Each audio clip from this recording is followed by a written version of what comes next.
केवतार प्रयोजनम केवतारः के कर्मस्थ धर्मकम शरणं गतः।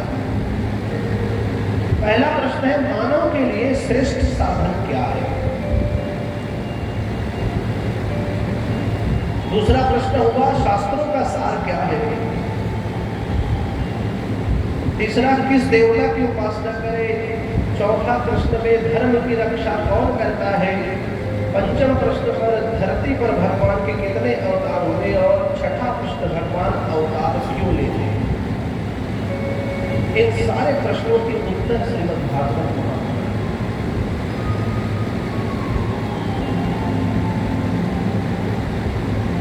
समझ लीजिए। इन प्रश्नों में हमारे भी बहुत सारे प्रश्न वहां भरे हुए हैं, उनका उत्तर भी हमको प्राप्त होगा। सूत जी ने बताया है कि मानव के लिए श्रेष्ठ साधन श्री हरि की भक्ति, श्री हरि के चरणों की सेवा ही है। सभी शास्त्रों का सार श्रीमद् भागवत है और अन्य प्रश्नों के उत्तर को सूत जी ने संपूर्ण भागवत में दिया है। जब सूत जी प्रश्न का उत्तर देने लगे तो सर्वप्रथम अपने गुरुदेव का ध्यान किया। यम प्रजंतम वेदम वेदकृत्यम वैवाहनो विदहकादर पुत्रेति तन्मयतया कर्मोभिनेदुस्तं सर्वभूत हृदयं तमेवानतोऽस्मि। अपने श्री सद्गुरुदेव का ध्यान किया। पुनः सौनक आदि ऋषियों ने विस्तार पूर्वक पूछा कि महाराज, भागवत की रचना किसने की? क्या भागवत से भगवान की प्राप्ति है? तब सौनक आदि ऋषियों के प्रश्नों को सुनकर सूत जी कहते हैं कि सुनो। सूत महाभागो वदनो वदतांबर कथां भागवते पुण्यां यदा भगवान शुक। श्रीमद् भागवत जिसे शुक शास्त्र कहते हैं, सुखदेव महाप्रभु के द्वारा गाया हुआ यह भागवत निश्चित रूप से परमात्मा को प्राप्त करा सकता। आपका प्रश्न है, भागवत जी की रचना किसने की? अब उस विषय पर विस्तार से बता रहे हैं सूत जी महाराज। कहने लगे कि एक समय की बात है, व्यास जी के मन में बड़ा असंतोष हो गया और सरस्वती नदी के तट में अपने आश्रम में, संध्याकाश उनका आश्रम है, वहां पर एकांत में बैठे हैं और चिंतित थे। व्यास जी कौन? कभी आप विचार करिए वेद व्यास जी की महिमा के विषय पर। कितना कृपा, कितना उपकार हम मानवों के लिए व्यास जी ने किया।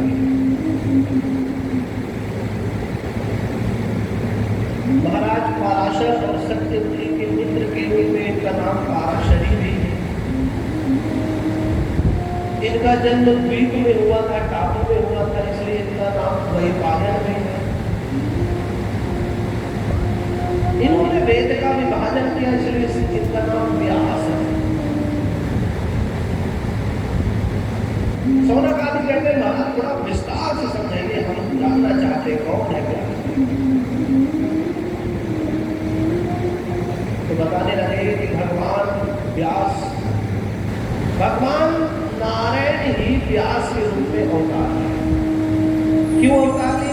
धर्म की स्थापना करने के लिए, मानवों का कल्याण कैसे हो इस भावना को सुदृढ़ करने की मंगल में भावना की। पहले वेद एक ही थे, ब्रह्मज्ञों से निकला हुआ एक वेद। उस वेद को इन्हीं पराशरी व्यास जी ने 4 भागों में विभाजित किया। तो 4 वर्ग है, ऋग्वेद, यजुर्वेद, सामवेद और अथर्ववेद।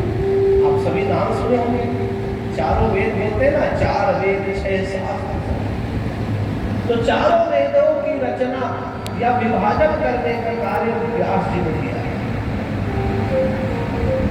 अब व्यास जी ने देखा कि धरती लोक में भविष्य में कलिकाल में लोगों की बुद्धि उतनी अच्छी नहीं हो पाएगी कि वेदों के मंत्रों को समझ पाए। तो उन्होंने उपनिषद की रचना, 4 वेद हो गए और उपनिषद कितने हैं? 108 उपनिषद है।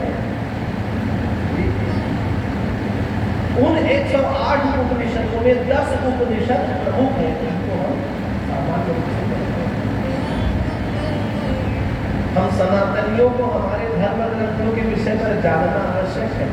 कोई पूछ दे क्या उपनिषद है भैया, जानना। उपनिषदों की रचना इन्होंने की। उसके बाद भी लगने लगा कि उपनिषदों के अर्थों को समझ पाना मानवीय बुद्धि में आसान नहीं होगा। तो इन्होंने महाभारत की रचना। अभी देखो कोरोना काल में बहुत लोग महाभारत को देख लिए, जो लोग नहीं देख पाए थे महाभारत सीरियल में तो नहीं देख लिए। महाभारत ग्रंथ की रचना जिसमें संपूर्ण शास्त्र छिपा हुआ है और हम मानवों के लिए सहज है पढ़ना,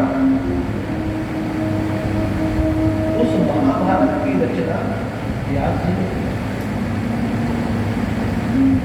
किंतु पहले लोग धर्म के आचरण से युक्त रहते थे, सुंदर शास्त्रों को पढ़ते थे। महाभारत किसके लिए क्या करना है? उसी महाभारत के शांति पर्व का ही भाग श्रीमद् भगवत गीता है। श्रीमद् भगवत गीता जो छोटी सी पुस्तिका के रूप में हमको प्राप्त है, हम घर घर रखे भी रहते हैं, वो भागवत गीता महाभारत का ही शांति पर्व का भाग है। पहले महाभारत की सुंदर व्याख्या होती थी, लोग पढ़ते थे, घर घर रखा जाता था। लेकिन नहीं मालूम ये कहां से अफवाह चल पड़ी कि जो अपने घर में महाभारत रखता है उसके घर में महाभारत होता है। और ऐसा सुनते ही लोगों ने महाभारत ग्रंथ को अपने घर से हटा दिया और वहीं से उसकी दुर्गति आ गई। प्रेम से बताइए कितने लोगों के घर में महाभारत अभी नहीं है? क्या महाभारत नहीं है उसके बाद आपके घर शांति चल रही है क्या? निरंतर युद्ध है, कोई न कोई बातों पर वैचारिक मतभेद हो रहे हैं। हमारे धर्म ग्रंथों को हमारे घरों से बाहर हटाने की योजना चलाई गई और हम भी जिस प्रकार से बांसुरी बजा करके जैसे चूहे उनके पीछे मंत्रमुग्ध हो जाते हैं, ऐसे ही हम भी बिना विचारे सोचे जैसा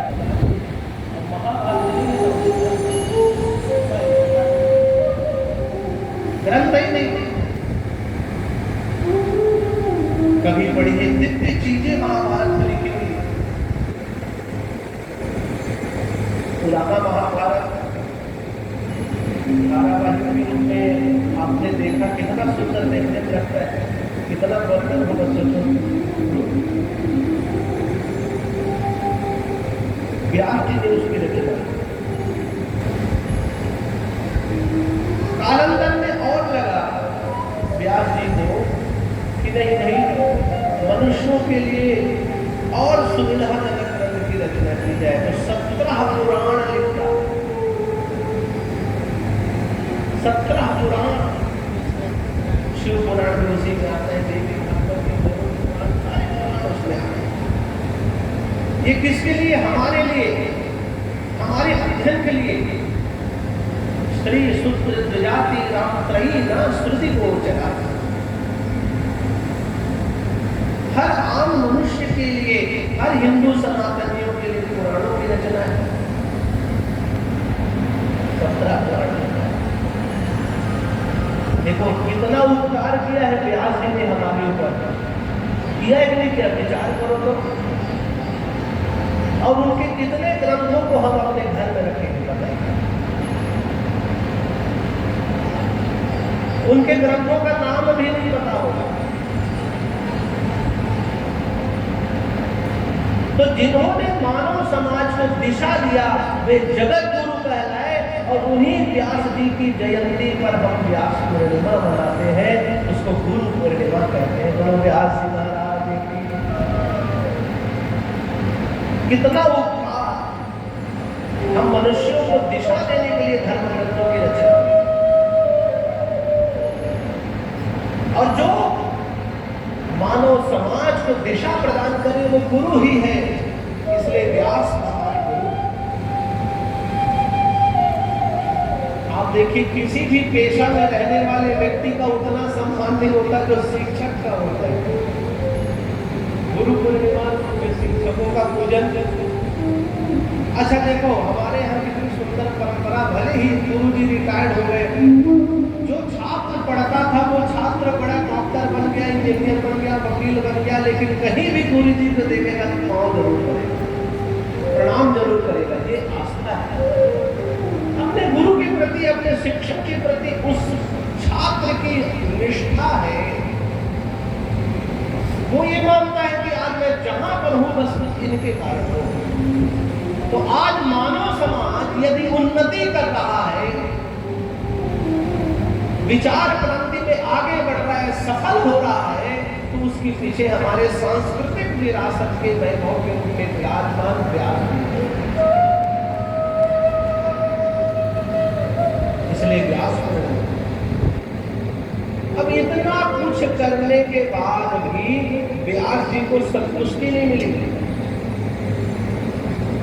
सेटिस्फाइड नहीं। और एकांत में सरस्वती नदी के तट के पास बैठे थे। स्वयं व्यास विष्णु के अंश के अवतार हैं, लेकिन कभी कभी भगवान के अवतारी को भी भगवान की प्रेरणा की आवश्यकता हो जाती है। वहां पर नारद मुनि पहुंच गए, नारायण नारायण करके, अरे व्यास जी कैसे बैठे हो, आपका मुख उदास है। व्यास जी ने कहा महाराज इतना कुछ काम करने के बाद भी लग रहा है अधूरा हुआ, कुछ खालीपन है, ऐसा लग रहा है कि मैंने कार्य पूर्ण नहीं किया। तो नारद मुनि कहते हैं कि महाराज जी कि जब लगे जीवन में कुछ कमी है तो समझ लो आपके जीवन में भगवत साक्षात्कार नहीं है। यदि हमारे जीवन में कुछ अधूरापन है तो समझ लो भगवान की कृपा आपके जीवन में नहीं हुई।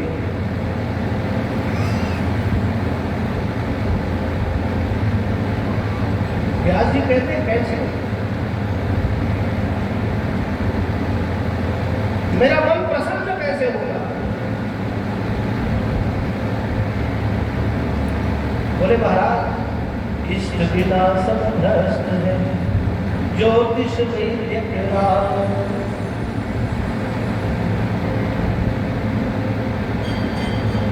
मैं स्वयं नारद बना हूं, इसके पूर्व भी अनेक जन्मों को मैंने पार किए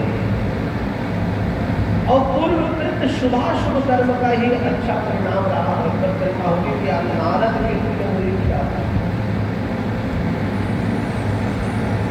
बोले महाराज आपने उपनिषद लिख डाले, वेदों की रचना कर डाली, 17 पुराण लिख डाले, लेकिन ऐसा कोई भी दिव्य ग्रंथ आपने अभी तक नहीं लिखा जिसमें भगवान की बाल लीलाओं का वर्णन, जिसमें भगवान के दिव्य चरित्रों का गुणगान हो। ऐसा कोई ग्रंथ आपने नहीं लिखा और इसीलिए आपके जीवन में असंतोष की भावना है। देखिए नारद जी ने उनको संकेत दिया। कभी कभी ज्ञानी व्यक्ति भी विस्मृति कर जाता है, भूल जाता है, उनको बताने के लिए संकेत पर्याप्त होता है। तो नारद मुनि अपने जीवन की बात बताने लग गए। देखो, कभी कभी अपने दुख को जब आप बताओ तो उस व्यक्ति के पास बताना चाहिए जो स्वयं दुखी हो। खग ही जाने खग की भाषा, साहित्य में। और जो जिसके जीवन में दुख ही नहीं हुआ हो उसको आप अपनी बात बताओगे तो ध्यान से सुनेगा। दो बातें सुन करके संतुष्ट करके ऐसा बहाना बना के चला जाएगा, आप बोल ही जाओगे और वो चला जाएगा। प्रेम से बोल सकते। तो नारद जी ने अपना वृत्तांत सुनाया। नारद जी कहने लगे, भवतानो विकायम यशो भगवतो वनम ये दैवासो न तुष्येत मनन्ये तद्दर्शनम कृतम। जब नारद जी बताने लगे